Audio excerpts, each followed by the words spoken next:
to Carrow Road. Norwich City have been beaten here 3-2 by Daniel Farke's Leeds United. A pulsating game of football, a really entertaining game of football. I'm sure if there were any neutrals in the packed Carrow Road crowd today, but ultimately Norwich City fell on the wrong side of a result, and a result which could have been so different, perhaps maybe should have been so different, but alas, here we are. I'm still just about catching my breath. I feel like I've played in that, to be honest. There's so much to remember and to dissect and to pick through. And you know, I wanted to start because, you know, I did a verdict at Coventry, and I think some people felt that maybe I was a little bit too negative or a little bit too dramatic about kind of Norwich City's performance. And I personally didn't. I felt they were lucky to walk away with a point. And you know, I commented on the management of the game not being the best. I think John Rose said that post-match. And today is another one that you can file really under the issue of game management. Norwich did, I think, more stuff better here today, particularly in that first half. That being said, I felt 2-0 probably wasn't a fair reflection of how the game had transpired at half-time. It felt like Leeds had let them off the hook a little bit, although they had defensive issues. So, yeah, look, ultimately the stats are the stats. Norwich have won one game in 7. They've dropped significantly down the Championship table tonight. I said it after the Coventry game. I'm not sure anything could be read in terms of Norwich being 7th. I don't think anything really can be read out of Norwich City being 11th. I think they are now as it stands.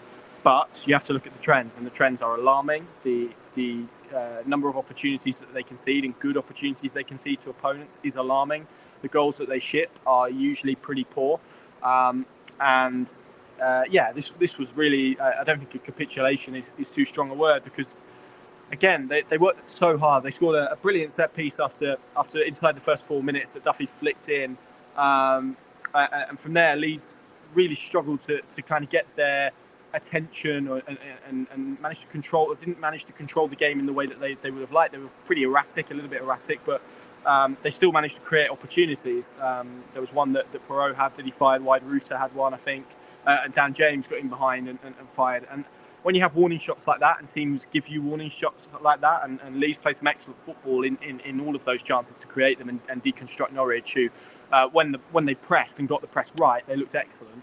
But as soon as Leeds bypassed it, and often it was one ball, it was a one ball from Meslier at one point, they were pretty exposed. Their back four was exposed, and suddenly it was 3-on-3s, and it was 4-on-4s in every attack. And you had these kind of situations that almost Norwich were trying to create themselves. They felt transitional, and they felt like moments that Leeds were going to take advantage of. And ultimately, you give a team with the quality that Leeds United have in those attacking positions those opportunities again and again and again and again, and they will take them. The first half, I thought Norwich were good. I thought they were okay. Certainly the best I've seen them for a little while, which I know maybe isn't a high bar at the moment, but it was improvement. Certainly in possession, I thought they were more patient with the way they provoked the press, and I know the fans don't always like them doing that when the ball stops dead in their own half, and it's with the goalkeeper or it's with the two centre backs. But they were having success with that at times. Perot would often go, and when he commits to go and press the goalkeeper or the defender, he leaves space that Kenny McLean drops in. And you look at the second goal that Norwich City have scored today, it's a perfect blueprint of what David Wagner wants his team to do with that. Started with the goalkeeper, provoked the press, out to Duffy, I think it was. McLean then comes into the hole. It's a brilliant crossfield ball to Onel Hernandez, who pulls the ball back, and Gabriel Sara beats about 900 players in the penalty area and smashes it into the back of the net. But it's a beautifully crafted goal. It's the type of goal that I think if you sat David Wagner in a corner and said, or in one of these seats and said, look, tell me what sort of goal you want to create. Tell me what sort of team you want to create. I think he would have pointed to that goal there. One thing I do want to mention, because I think it will get lost, Kenny McLean was excellent in both of those goals. The first one's in terms of his pressing, won 2 really important turnovers that led to the corner that Norwich City won. And secondly, a beautiful crossfield ball to Onel Hernandez. Half-time, 2-0, and Norwich are in a wonderful position. I wouldn't say necessarily a secure position because of the opportunities they squandered. But to be 2-0 up at Carrow Road, at home, irrespective of opposition, I think you have to be pretty hopeful that they would at least extract something out of the game. And, you know, they came out in the second half and they rode an initial storm, to be honest, and were beginning to feel their way into the game. Then it's a really silly pass. I can't remember who it was now, but a really silly pass in the final third. Leeds break. There's a little bit of luck. I think it breaks for Ruta, possibly Perot in the centre circle. He feeds in Daniel James.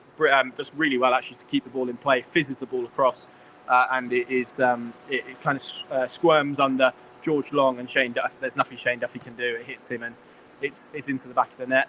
Worth noting in between those moments, Daniel Farke, as he did often at Norwich, changed to a 3-5-2. And Leeds had real success with that. Norwich didn't really read it, didn't really adapt to it, didn't really cope with the numbers that it gave them in forward areas. And it just obviously freed up the positions well. Now, Hernandez had a great first half against Archie Gray. Sam Byram struggled a little bit as well, though I thought John Rowe was quiet this afternoon. It just altered the way Leeds built up ever so slightly, and they were able to create kind of overloads and passing opportunities to deconstruct Norwich's defensive shape a little bit better. For as good as Norwich were, I say good, they were better in possession. They were better with their patience in terms of the provocation of that press. And Leeds did bite. They did nibble. Some teams haven't done in recent weeks. You can't then defend in the way that they defend, and you can't be as poor in transition as they were. You can't manage the game as poor as that. And as soon as Leeds got one, to be honest, the life kind of got sucked out of this place. If I'm being frank, it was a really. It felt kind of inevitable, I think is the word to describe it. And obviously the narrative is there. Daniel Farke, we've seen him do it with Norwich. And this Leeds team is a very good team. I think they're still a little bit defensively suspect, but that doesn't matter when you've got the quality of forward players that they have. But again, it's a corner.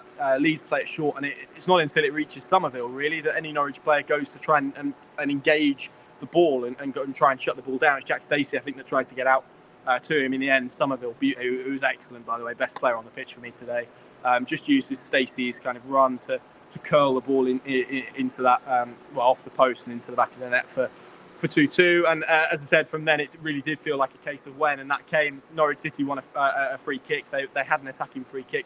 He gets cleared. Adam Forshaw takes a step in to try and anticipate and intercept. That leaves a huge amount of space in behind. It's clipped over the top. Somerville runs on and puts it into the bottom corner. And again, it's just it comes from a Norwich City free kick, and all of the goals really came from situations that Norwich City could have done better in and should have done better in.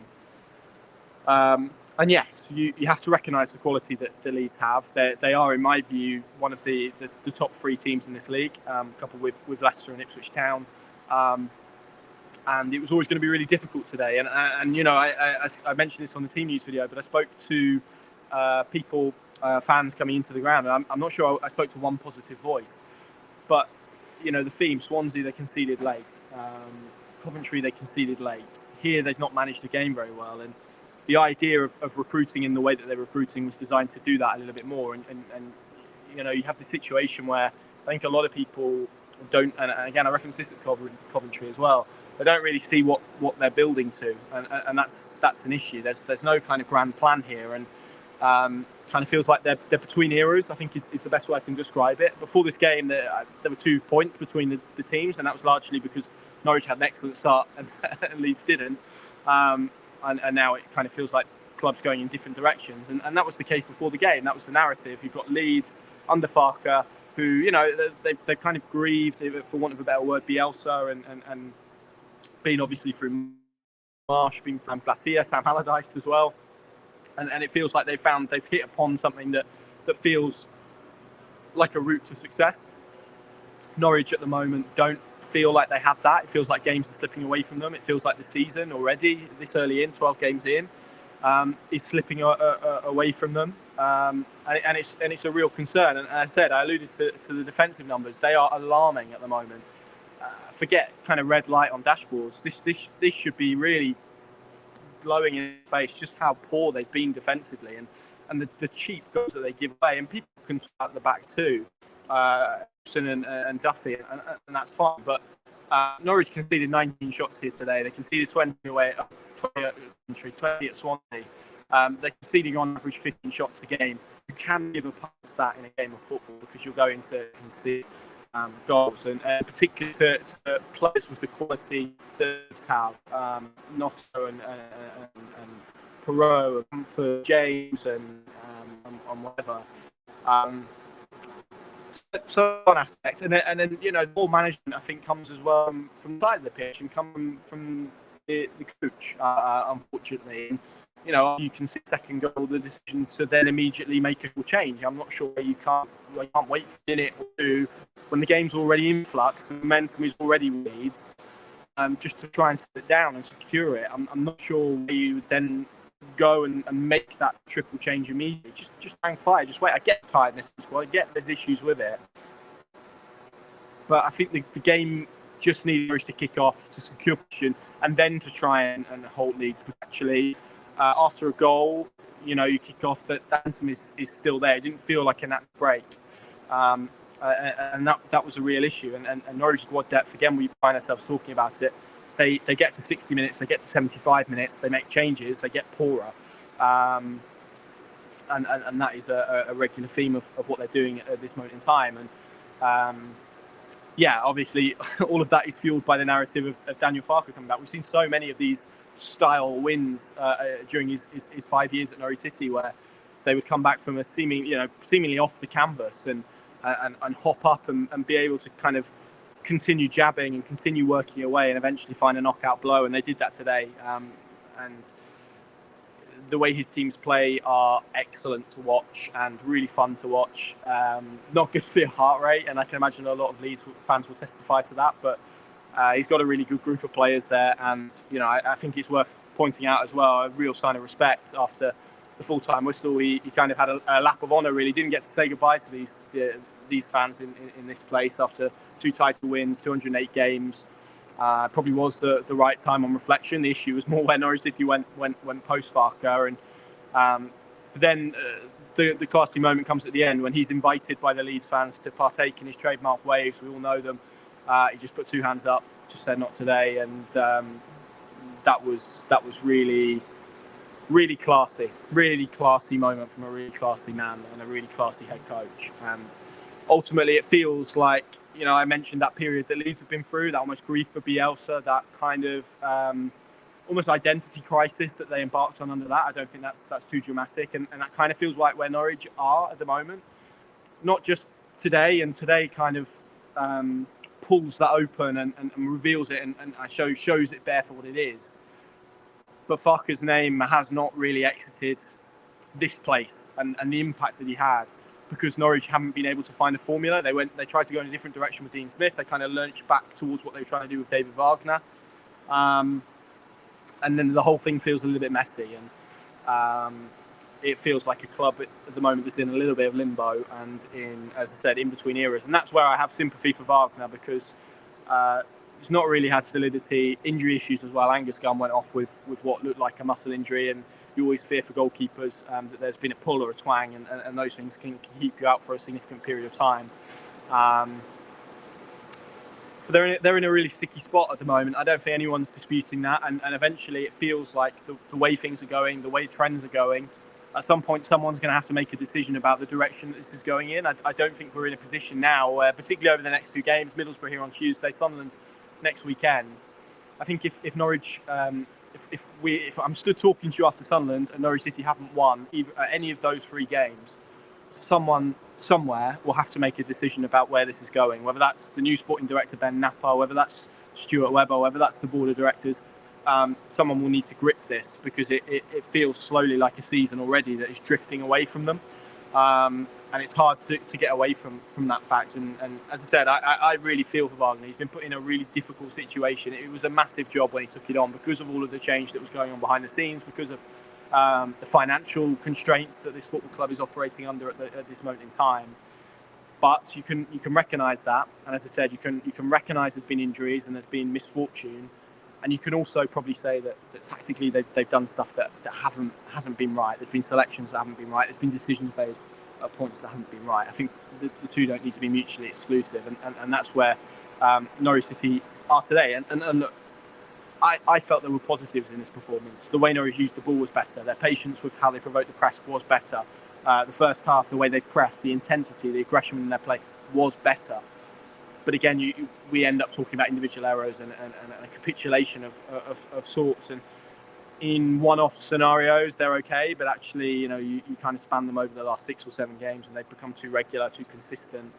And the changes that Norwich are making at the moment don't really have a sufficient impact on the game. So that's where we are with it, really. And obviously the beauty slash curse of the Championship is that you have an opportunity pretty quickly to get it right. And they've got Middlesbrough here on Tuesday. They're flying under Michael Carrick. Again, really slow start, lots of changes, but have really picked up form. It's going to be an immensely difficult game for Norwich City, and they've got to get over the emotional fatigue, I guess, of what happened here today. It feels like winter's on the horizon. It feels like it could be a long winter. So there we go. I don't think it was all bad, and the bad aspects shouldn't remove the good aspects, but equally the good aspects should not paper over the fact that there were real bad aspects in terms of that second half performance and this game management. And when you've tried to bring in a certain type of player and move the team in a certain direction to deal with that, and you don't, that's quite problematic, and it raises questions of where you go next, which is probably the overarching question that's hanging over all of this at the moment, which is, what is the destination here? And at some point, new sporting director Ben Napper, whoever, someone is going to have to decide the direction of travel and whether they feel Norwich City are heading in the right direction at the moment, because the trends, and that's what I look for. I look for trends. I look for performances. And like I say, I think this was certainly the first half was as good as Norwich have played for a while. The trends aren't looking good, and that's not great. From Carrow Road, thank you very much for watching. Make sure you like, make sure you subscribe. We'll have plenty more analysis and verdicts and all sorts. We're going to go and record a podcast now as well. You can subscribe at pinker.com. There's a button there. You can come and join us over on the Pinker Plus app, get ad-free content and all of that good stuff. And I will see you back here for the visit of Middlesbrough on Tuesday night. Thank you very much for watching. Enjoy the rest of your Saturday evening, and I'll see you soon.